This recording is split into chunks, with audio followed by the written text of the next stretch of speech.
Ada saat-saat dalam hidup yang membuat hati kita tenggelam. Sebuah pernyataan yang tidak disengaja namun terukir dalam. Hari itu, keponakan Nancy Miller mengajukan pertanyaan yang sangat polos. "Nenek, kenapa baumu aneh sekali?" Pertanyaan itu tidak bermaksud buruk. Hanya keingintahuan seorang anak kecil, tapi bagi Nancy, itu seperti sebuah luka di hatinya. Dia selalu bangga menjaga kerapian dan kebersihannya. Meski usianya sudah lanjut, ia tetap rapi dan harum, seperti yang diyakininya selama bertahun-tahun. Namun, setelah hari itu, cucunya tidak lagi berlari memeluk neneknya, tidak lagi naik ke pangkuannya untuk mendengarkan dongeng. Sebaliknya, yang ada adalah tatapan menghindar, hidung yang berkerut, dan tangan mungil yang dengan cepat menutup hidungnya setiap kali dia mendekat. Malam itu, dia merangkak di bawah selimut dan menangis seperti anak kecil, bukan karena aku marah padamu, tapi karena malu, karena perasaan ditolak, karena tidak tahu di mana kesalahanku. Kisah Nancy bukanlah hal yang aneh. Faktanya, banyak orang lanjut usia yang diam-diam menderita karena kesedihan ini, namun tidak ada yang bersuara.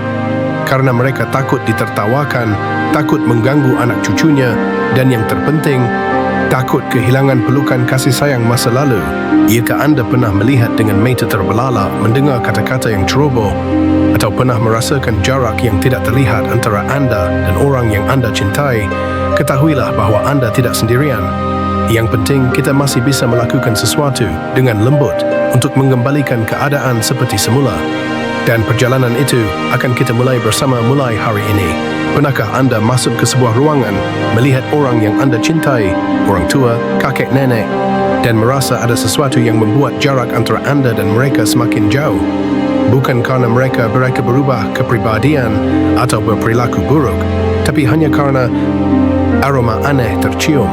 Dan kemudian Anda mendapati diri Anda atau anak dan cucu Anda sedikit berpaling, sedikit membuka jendela, atau sekadar tidak ingin mendekat. Ini bukan salah siapapun. Namun perasaan itu, perasaan dihindari, bisa membuat hati orang lanjut usia terasa sakit, seperti ada yang meremasnya. Banyak orang lanjut usia yang diam-diam hidup dengan perasaan ini tanpa ada yang membicarakannya. Mereka tetap mandi setiap hari, mengenakan pakaian rapi, dan menjaga rumah tetap wangi. Tapi kemudian aku masih mendengar bisikan di suatu tempat, tatapan malu-malu, kursi kosong di sebelahku. Dan parahnya lagi, rasa kesepian itu lambat laun merayapi setiap waktu makan, setiap momen di dalam rumah yang dulunya dipenuhi tawa. Pak George, laki-laki yang pernah saya temui, mengatakan bahwa dia mandi setiap pagi dan membersihkan rumah setiap sore, namun hanya karena komentar ceroboh dari teman keponakannya. "Ada yang bau sekali di sini." Dia tidak berani melangkah keluar kamar lagi. Setiap kali anak cucunya datang berkunjung, ia berpura-pura lelah agar tidak bertemu dengan mereka. Bukan karena dia marah, tapi karena dia malu. Yang paling membuat lansia sedih bukanlah perubahan pada tubuhnya, melainkan perasaan dilupakan. Merekalah yang mengasuh, merawat, dan mengajar. Namun lama-kelamaan mereka menjadi pemalu, takut menimbulkan masalah, takut kehadirannya membuat orang lain tidak nyaman.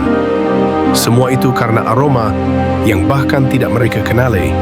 Dan yang menyedihkan adalah banyak anak muda yang tidak tahu bagaimana cara bersuara. Mereka tidak ingin menyakiti kakek, nenek, dan orang tuanya. Jadi mereka diam. Namun keheningan itu lambat laun menciptakan tembok yang tak terlihat. Dan jika kita tidak memperhatikan, suatu saat tembok itu akan sangat tinggi sehingga kita tidak bisa lagi memanjatnya. Tapi tahukah Anda, yang dibutuhkan hanyalah sedikit perhatian, pelukan tanpa ragu, pertanyaan lembut, "Pak, apakah Anda mau jalan-jalan hari ini?"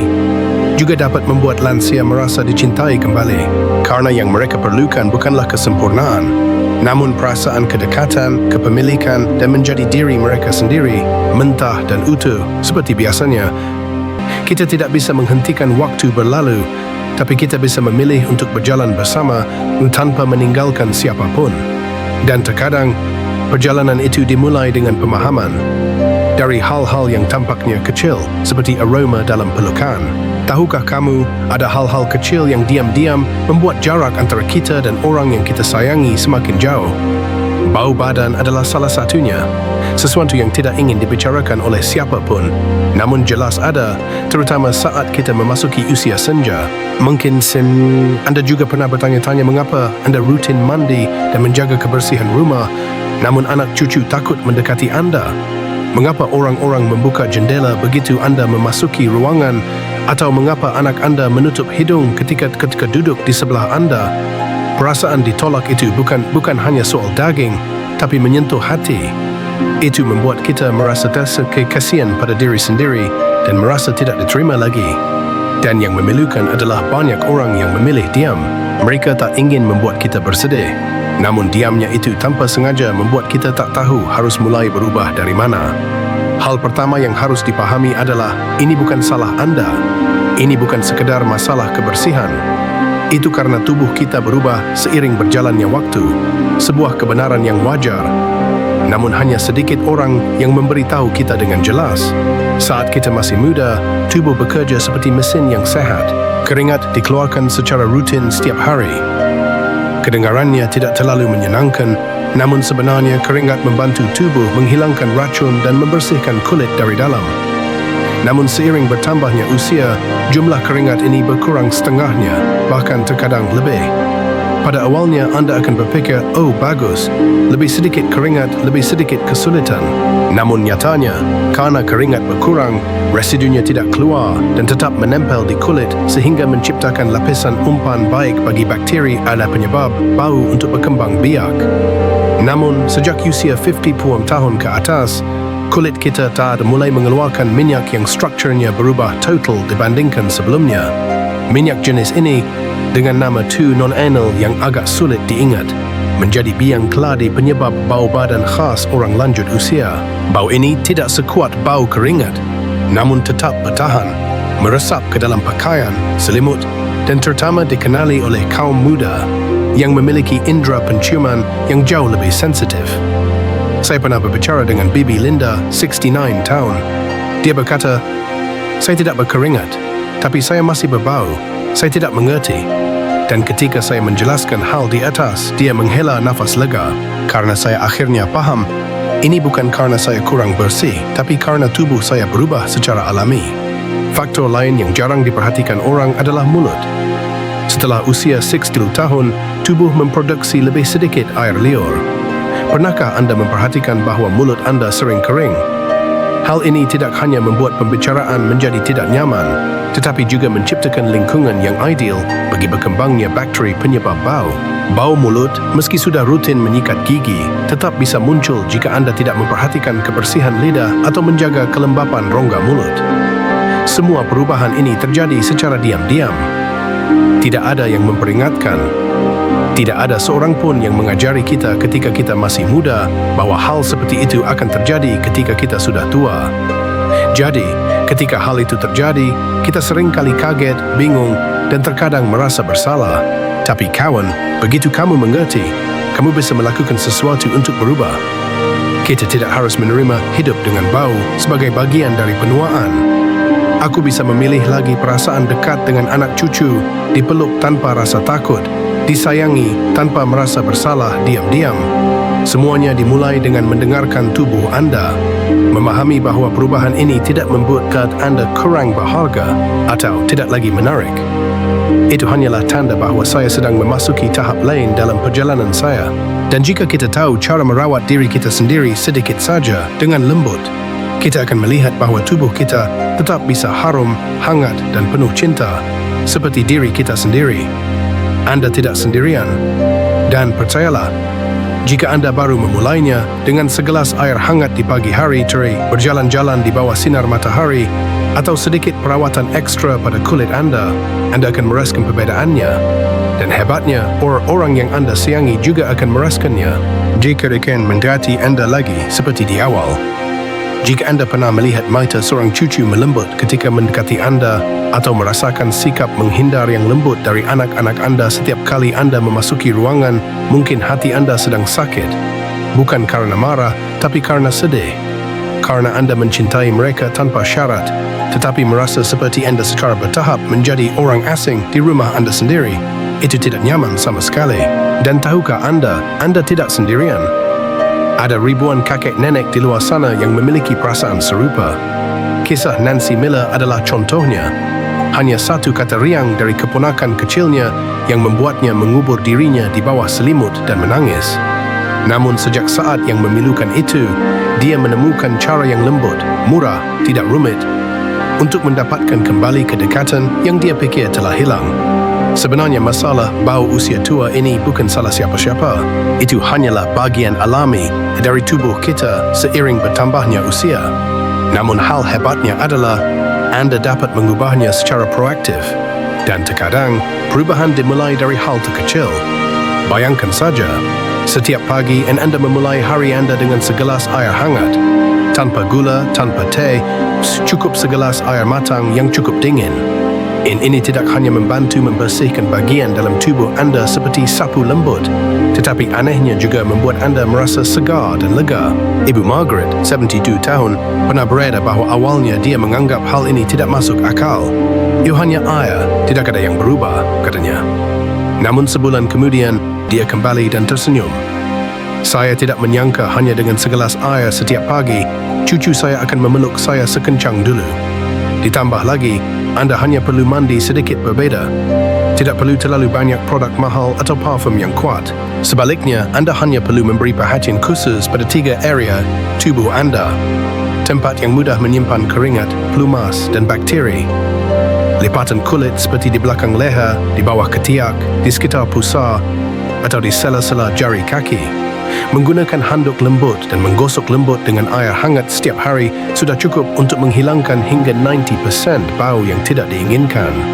Seorang paman bernama Tom pernah bercerita, "Saya pikir saya bersih dengan mandi segera menyeluruh. Namun sejak saya mulai menggosok area kaya belakang telinga dan bawah leher secara menyeluruh dengan handuk hangat, keponakan saya tidak lagi menutup hidung ketika duduk di sebelah saya menonton filem." Kedengarannya sederhana, bukan? Namun efeknya sangat nyata. Karena keintiman selalu dimulai dengan perasaan nyaman. Anda tidak perlu jogging atau pergi ke gym. Cukup keluar rumah setiap hari dan berjalanlah dengan lembut di bawah sinar matahari pagi selama sekitar 15-20 minit. Sinar matahari yang lembut di awal hari tidak hanya membantu memperkuat tulang, tapi juga membuat Anda merasa lebih ceria. Paman Fred, 70 tahun, takut keluar karena lelah.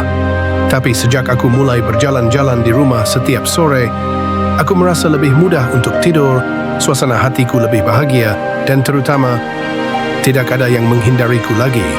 Selain itu, Anda bisa menambahkan ke dalam makanan sehari-hari dari Anda beberapa buah-buahan yang mudah ditemukan seperti tomat, apel, atau mentimun.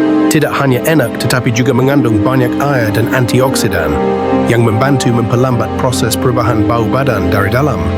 Seorang bibi dan paman pernah bercanda dan mengatakan kepada saya tidak tahu apakah itu karena tomat atau mentimun, tapi keponakan saya bilang, "Kamu sekarang berbau seperti ruang tamu yang bersih." Hal kecil namun patut dicoba. Setiap kali Anda menyikat gigi, ingatlah untuk membersihkan lidah Anda juga. Sebagian besar bakteri penyebab bau berada di sana. Kelembutan beberapa detik saja dan penapasan Anda akan benar-benar berbeza. Jika mulut Anda terasa kering, mengunyah permen karet bebas gula setelah makan juga akan membantu mulut Anda menjadi lebih lembab dan napas Anda lebih lembut. Seorang paman pernah mengatakan kepada saya ini pikir seiring bertambahnya usia, segalanya akan menjadi lebih buruk.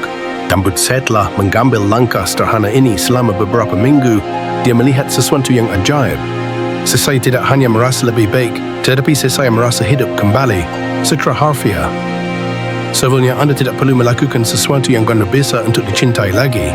Hanya dibutuhkan sedikit perubahan dalam rutinitas harian Anda, sedikit kesabaran, dan banyak kebaikan pada diri sendiri.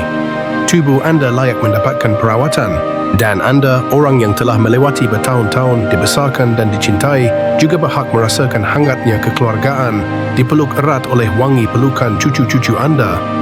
Mari kita mulai dari hari ini, dari segelas air hangat di awal hari, dari beberapa langkah di bawah sinar matahari yang lembut, dari handuk lembut di bawah keran air hangat, dan kemudian Anda akan melihat pintu pelukan dan bina mata kebahagiaan akan terbuka menyambut Anda kembali seolah tak pernah tertutup. Karena kamu selalu pantas mendapatkan kedekatan dan cinta berapapun usiamu. Tahukah anda, hal terindah yang pernah dialami banyak kakek nenek kepada saya bukanlah hilangnya bau atau perasaan lebih bersih. Namun saat cucu mereka berpelukan kembali, duduk di pangkuannya seperti dulu dan berbisik, "Nenek wangi sekarang." Hanya satu kalimat yang menghangatkan hati saya setelah hari-hari dingin yang terasa terasing. Saya ingat ada seorang paman bernama James yang tahun ini berusia lebih dari 70 tahun. Sebelumnya, setiap kalian datang, aku berusaha untuk tidak mendekat. Saya khawatir anak-anak akan menggerutkan kening atau berlari keluar untuk membukakan pintu, katanya. Namun setelah beberapa saat mencoba tips sederhana, seperti mandi dengan benar, minum air hangat setiap pagi, dan jalan-jalan, segalanya berangsur-angsur berubah. Suatu hari, keponakannya tiba-tiba berlari memeluknya erat dan berkata, "Aku sangat merindukan kakek." Begitu saja dia menangis, bukan karena sedih, tapi karena bahagia. Terkadang kita berfikir kita membutuhkan sesuatu yang besar untuk menyambung kembali hubungan kita, namun ternyata sedikit perawatan diri, sedikit kesabaran setiap hari, sudah cukup untuk membuat keadaan kembali hangat. Perasaan dicintai, dekat dengan anak cucu, merupakan obat spiritual yang tak ternilai harganya, membantu kita melihat bahwa diri kita masih berarti dan penting. Jika hari ini kamu merasa hatimu tenggelam karena jarak yang tak terlihat itu, cobalah memulainya lagi dari hal kecil. Karena siapa tahu, dalam beberapa hari saja, kamu akan mendengar kata-kata yang kembali menerangi dunia. "Aku ingin duduk di pangkuan nenek seperti dulu."